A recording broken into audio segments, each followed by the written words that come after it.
Hi, everyone. Welcome to my project, Learning with Impact. When I approached how to complete my volunteer project, I knew I wanted to pick opportunities that could feed back into being a PTA, but I also wanted to maximize my impact.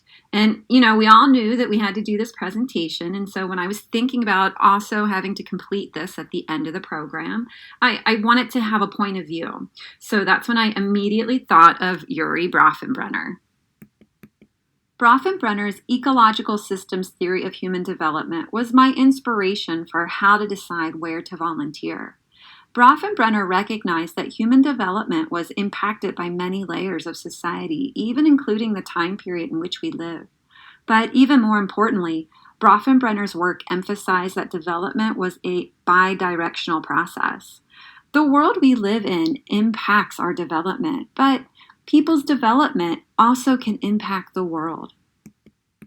When I was identifying places to volunteer, I thought about this theory and wanted to make choices that had potential to make ripples into not just my immediate community, but also have the potential to ripple over time and make a lasting impact. As you can see on this model, Bronfenbrenner's theory highlights the layers of the environment in which we live. So we have our microsystem, which encompasses our home and our neighborhood, but there's also the mesosystem, exosystem, and the macrosystem. And through volunteerism, we can really focus and impact all four. My first volunteer location was working in the library at Seaford Elementary. Working with kids gave me the chance to impact my microenvironment, but also gave me the chance to affect change in my mesosystem. As you can see, volunteering at Seaford directly impacts my microenvironment because it gives me the ability to influence my children's lives. But anytime you work with kids, your influence is going to ripple out over time. Every Friday, I spent my time helping the librarian at Seaford Elementary. I was thrilled to have the opportunity to help Mrs. Burnett because COVID is still limiting the ability for other volunteers to participate in schools. And throughout the years, I've always helped at Seaford with math flashcards, reading to the kids, helping with holiday activities, and even leading exercises. This year, I was excited to do something different. Volunteering in the library is all about supporting the librarian. I was able to help the kids pick out books, check in and check out books, help them with arts and crafts, and reshelve the books when needed. And the more I could do these things, Mrs. Burnett was able to give the kids one-on-one attention. And this was such an important volunteer opportunity because anytime you can help young kids or your local school, you can have a positive impact on your community and beyond. In addition, I was able to watch Mrs. Burnett with the kids. She was so patient, she was organized, I could clearly see everything was planned, but she was also a bit flexible as well. Like she was able to identify when there was challenges and redirect, and she had so many wonderful strategies for keeping the kids engaged. I will absolutely be able to use this if I ever work with any pediatric patient. In addition to helping out every Friday, I volunteered for the Seaford Walkathon. The Seaford Walkathon is the annual PTA fundraiser that raises money for the school while promoting fitness. The money the school raises finances educational guest speakers, fun events, and a $5 gift certificate for each child to use during the book fair. This is a massive event that requires a lot of volunteers to be successful.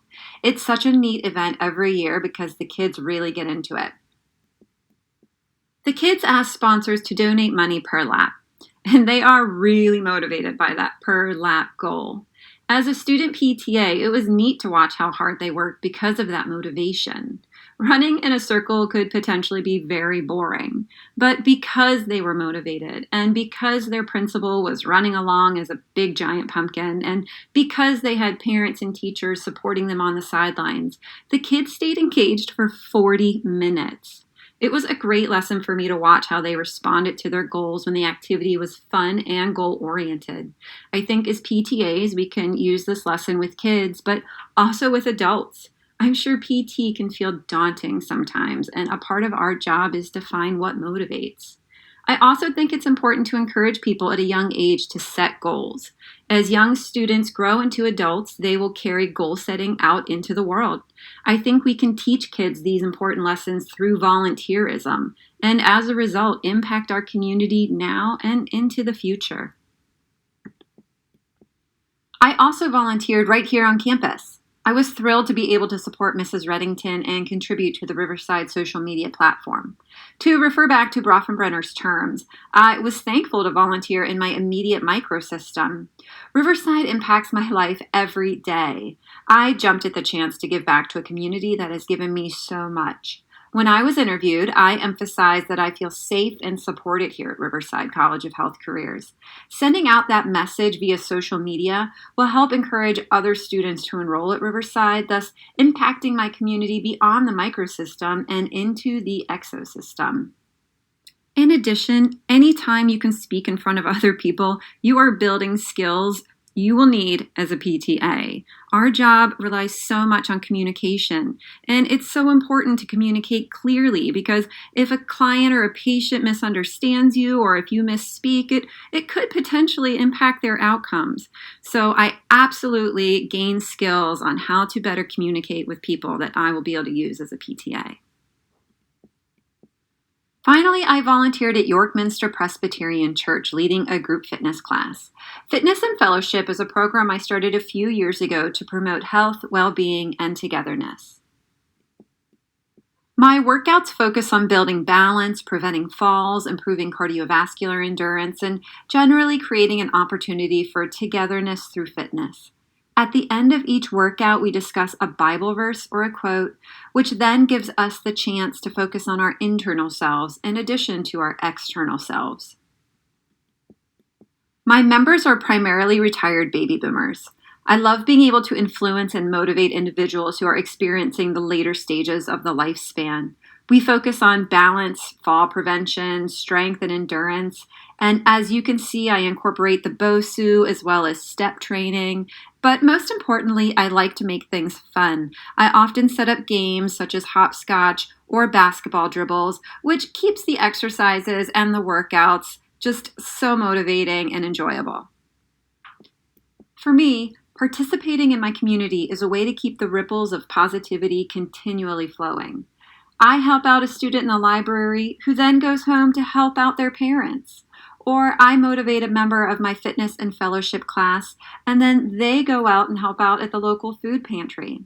I think it's important to realize that when we participate in our community, we are building relationships, and we can encourage those people that we build those relationships with then to pass on that positive attitude and that positive action.